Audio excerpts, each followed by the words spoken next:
Si è concesso generosamente all'intervista di Orazio Cantiello l'attore Franco Nero, ospite al Teatro Gozzi di Pasiano della sesta edizione di Pordenone Pensa. Scarpe da ginnastica e una treccina ben visibile che gli servirà per il prossimo film, l'artista ha onorato il suo impegno nonostante la febbre, offrendo al pubblico una serata memorabile.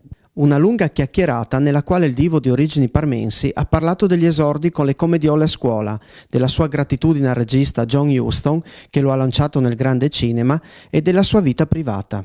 Non sono mancate le chicche su Quentin Tarantino che nel 2012 lo ha omaggiato con Django Unchained, dopo averlo a lungo corteggiato professionalmente.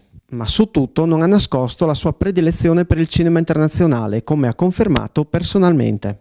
Io sono stato scoperto da un regista americano-irlandese che era John Huston, perciò io sono il meno degli attori italiani, cioè non sono italiano.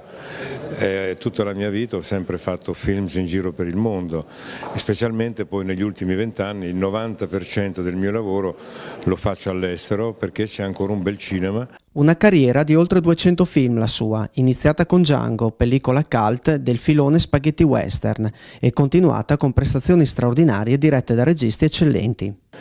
C'è stato questo momento di pochi mesi della mia vita che ho fatto 2 o 3 western e poi all'improvviso sono andato in America a fare il musical più grande di tutti i tempi che era Camelot, perciò ho abbandonato subito, mi offrivano decine di western, non ho mai fatti, poi ne ho fatti qualcheduno sparso, uno così, poi facevo i film di Buñuel, di Fassbinder, di Petri, poi ogni tanto facevo anche un western perché ho fatto tutti i generi.